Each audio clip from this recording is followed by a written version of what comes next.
Ni hao, at isa namang Chinese recipe ang ating gagawin ngayon, ang viral na tinatawag nilang lazy dumplings. Una, kailangan nating i-prepare ang ating mga ricadong gagamitin gaya ng sibuyas at ng bawang.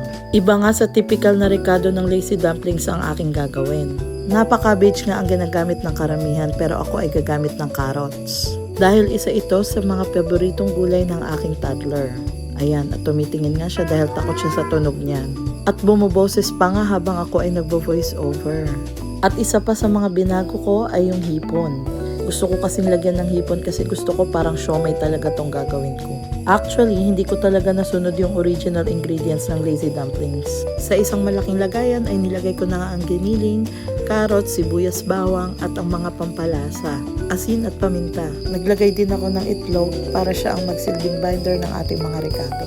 At nang mailagay ko na lahat, sinimulan ko na ang pagkahalo. Parang Pinoy siomai talaga itong timplang ginawa ko. Wala favorite ko talaga ang siomai. Dumpling wrapper ang gagamitin natin dito, yung pabilog. At sinimulan ko na ang paghulma sa ating lazy dumpling. Pero yung totoo, lazy siomai talaga itong ginagawa ko. Kaya siguro siya tinawag na lazy. Kasi nga, pag tamad kang magbalot, pagpapatong-patungin mo lang, parang lasagna ba? 3 layer nga ang ginagawa ko. Una, giniling, and then dumpling wrapper, and then giniling, and then dumpling wrapper ulit. Giniling at lalagyan ko ito ng hipon at mozzarella cheese. At tatakpan ko ng dumpling wrapper at lalagyan ko ng kaunting tubig para mag-moist. At ito ang magiging itsura niya. Wala na nga akong ganyang mga lagayan, kaya gumamit na lang ako ng foil na lagayan na kagaya nito. Gagawa ko ngayon ng pambaon ng aking asawa. Siyempre, mas malaking portion yung kanya. Dinoble ko na lang yung mga dumpling wrapper para humulma talaga sa huwis ng lagayan.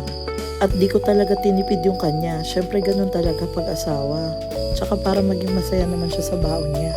Ang pinapanood ko nga pala ngayon ay Culinary Class Wars. Kaya nagpi-feeling chef ako ngayon. Pero marunong naman talaga ako magluto. Pero mahirap lang magluto kung ang asawa mo magaling din magluto. Alam niyo yun?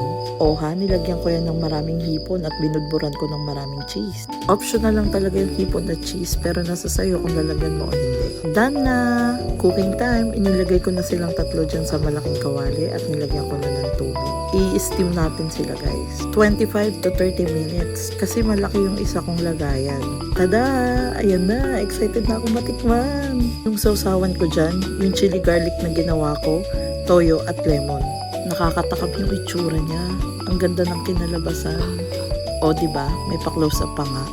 Siyempre, ako muna ang titikim. Mamaya ko na lang bibigyan si baby yung walang sauce. Lazy dumpling kung tawagin, pero hindi ka malilizi pag kumain. First bite, ang bango. Thank you Lord. Walang bias guys, pero nakuha ko talaga yung timpla ng siomai. Pinoy siomai. Sobrang sarap. Okay na okay. At dumating na nga ang aking asawa galing work at ipapatikim ko na sa kanya yung ginawa kong siomai. Lazy dumplings pala. Ano ba yan? Lasang siomai kasi talaga. Kaya itry nyo na. Okay, bye!